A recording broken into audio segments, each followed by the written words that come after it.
Friends, आप सभी का स्वागत है हमारे यूट्यूब चैनल में। तो आज की कहानी शुरू करते हैं।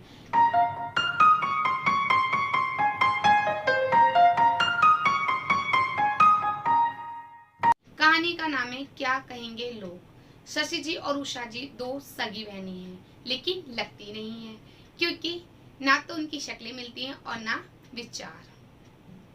दोनों दोनों एक दूसरे से काफी जुदा हैं, लेकिन प्यार बहुत है। शशि जी उषा जी से काफी छोटी है उम्र में और वक्त के साथ अपनी सोच बदलने वाली महिला है। उनके दो बेटे हैं, सागर और समीर। वही उनकी बड़ी बहन उषा, जो उनसे काफी बड़ी है उम्र में। उनके 3 बच्चे हैं, 2 बेटे और 1 बेटी। वो तीनों ही बच्चों की शादी कर चुकी हैं और वो पुरानी मान्यताओं को मानने वाली, रूढ़िवादी सोच रखने वाली महिला थी। वो वक्त के साथ अपने आप को नहीं बदलना चाहती थी। आस पड़ोस, खानदान, रिश्तेदारी, चाहे जहां भी हो, वो अपनी टांग अड़ाने से बाज नहीं आती थी। हर किसी को फालतू का ज्ञान बांटना ये उनका जन्मसिद्ध अधिकार था। उन्हें लगता था कि उनसे ज्यादा समझदार, सर्वव्यापी, सर्वज्ञानी कोई है ही नहीं। वहीं शशि जी अपने काम से काम रखते हैं। शशि जी का बड़ा बेटा इंजीनियर है, समीर, और वो हैदराबाद में नौकरी करता है। वो जिनके घर किराए पर रहता है, उनके ही दोस्त की बेटी यानी कि सोनम से उसे प्यार हो जाता है और अब वो उससे ही शादी करना चाहता है। तो वो अपनी मम्मी पापा को इस बात के बारे में बताता है। कुल के मान जाते हैं क्योंकि लड़की ही अपनी जात की थी, यानी कि ब्राह्मण कुल से ही थी। ऐसे ही एक दिन शशि जी ने अपनी बहन उषा को फोन किया और फोन पे ही उन्हें बताया कि दीदी, समीर ने अपने लिए लड़की खुद पसंद की है, वो भी ब्राह्मण कुल से ही है और मैंने दोनों की शादी के लिए हाँ कर दी। फिर क्या था, उषा जी ने अपनी टांग अड़ानी शुरू कर दी। अरे तेरा दिमाग खराब हो गया, ऐसे कैसे हाँ कर दी शादी के लिए? ब्राह्मण कुल में तो क्या हुआ, हमारे कुल में क्या कम लड़कियों की कमी थी जो तूने हैदराबाद की लड़की ढूंढवा ली है? पसंद से शादी करेगा तो देख ले, बहू तेरा कहना नहीं मानेगी। दीदी छोड़िए ना ये पुरानी सोच को, बच्चे खुश तो हम खुश। देख ले छोटी, फिर बाद में ना कहना। ना ना दीदी कोई बात नहीं, बच्चे खुश हम खुश कहकर शशि जी इस बात को टाल देती हैं। लेकिन उषा जी का मुंह लटक जाता है। उनकी छोटी बहन उनकी सुनी जो नहीं थी। ऐसा नहीं था कि शशि जी अपनी बहन की कोई बात मानती ही नहीं थी। उन शशि जी अपनी बहन उषा की किसी बात से सहमत ना होते हुए भी उनका सम्मान करती थी, मान लेती थी, लेकिन दिल से सहमति नहीं होती थी। खैर, अब यहाँ बात उनके बच्चों की थी, तो वो अपनी बहन की सोच को थोड़ा बदलना चाहती थी।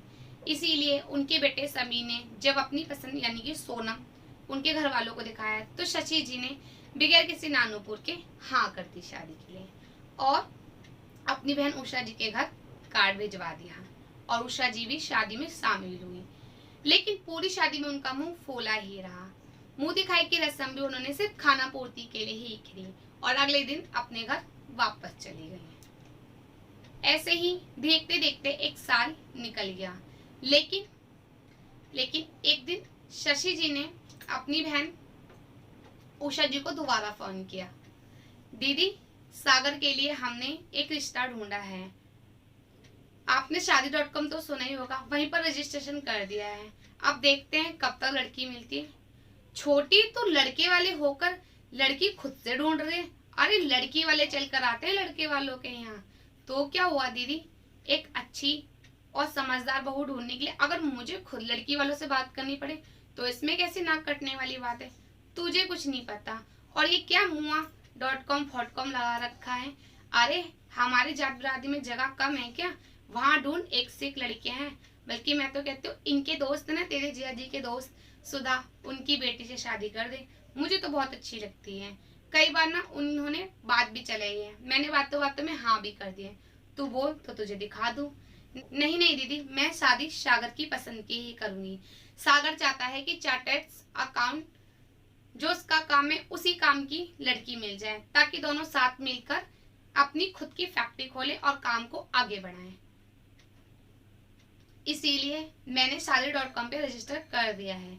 देखते हैं कब तक लड़की मिलती है। इस बार तो बस उषा जी तुनक जाती हैं और 7वें आसमान पे उनका गुस्सा पहुंच जाता है। मैंने लड़की वालों को हाँ कर दी है और तू मना कर रहे है। दीदी, बच्चों की खुशी भी तो देखनी चाहिए ना। क्या खुशी देखनी चाहिए? तूने देख समीर के टाइम पे ही मेरी बात नहीं सुनी थी, अब तू सागर के टाइम पे भी यही कर रही है। दीदी लेकिन वो चाहता है कि उसकी फील्ड की लड़की मिले, ऐसे थोड़ी ना। जिसमें बच्चे को हम कुछ, मैंने जब भी यही कहा था, मैं आज भी वही कह रही हूँ। लेकिन छोटी तू समझती क्यों नहीं है? लोग क्या कहेंगे, लोगों के बारे में तो सोच। नाक कटवा के रख दी तूने खानदान में, जात बिरादरी में। दीदी मुझे कोई फर्क नहीं पड़ता कि लोग क्या कहेंगे, ये कहने वाले लोग तो हर शादी में कहते हैं, चाहे शादी अच्छी हो चाहे बुरी हो, चाहे जाति के लड़के से हो जाए चाहे आन जाति में कर दो, चाहे किसी के कहने से, किसी रिश्तेदार के कहने से सुजाब से शादी कर दो, या अपनी मर्जी से, या बच्चा लव मैरिज कर ले या अरेंज, कहने वाले तो कहते ही हैं। हमें अपने बच्चे की खुशी देखनी है या कहने वालों की बातें हैं? इसलिए दीदी आप भी ये सब छोड़िए। छोड़ छोटी, मैं तुझे अपनी समझा सकती, कहकर उषा जी गुस्सा होकर फोन काट देती हैं। अब शशि जी को पता चल जाता है कि उनकी बहन उनसे काफी गुस्सा है और वो फोन पे बात करना अब बंद कर देती हैं। लेकिन शशि जी छोटी थी, साथ ही बहुत समझदार भी थी।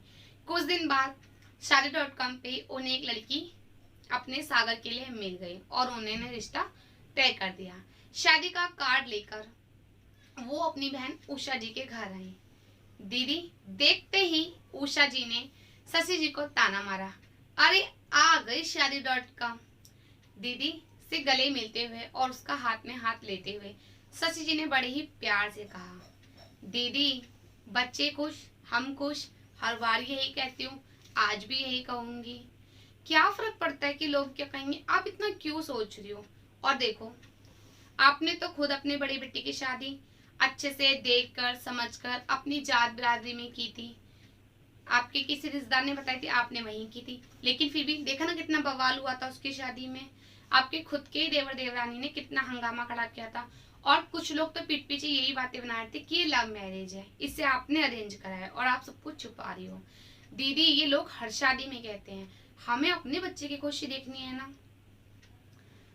और वैसे भी आप ही तो कहते हो कि शादी ब्याह संयोग से होते हैं, जोड़ियां तो स्वर्ग में बनती हैं, तो क्या पता मेरे बच्चों के संयोग ऐसे ही बन रहे हो।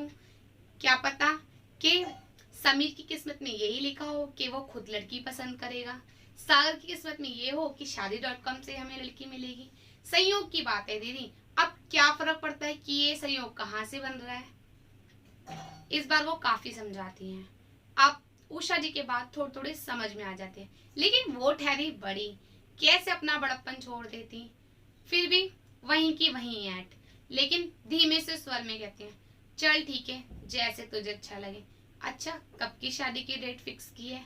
इस बार शशि जी मनी मन खुश होते हुए अपने आप से कहती हैं, कहीं ना कहीं मैंने दीदी को इस रूढ़िवादी सोच को, इस दमन को छोड़ते हुए देख लिया। कोई बात नहीं, धीरे धीरे दीदी इसे पूरी तरह छोड़ देंगी। आज थोड़ी सी दूर हुई है, एक दिन बिल्कुल भुला देंगी। उन्हें अपनी ये सोच बदलनी ही पड़ेगी, क्योंकि मैं बदलवा दूंगी।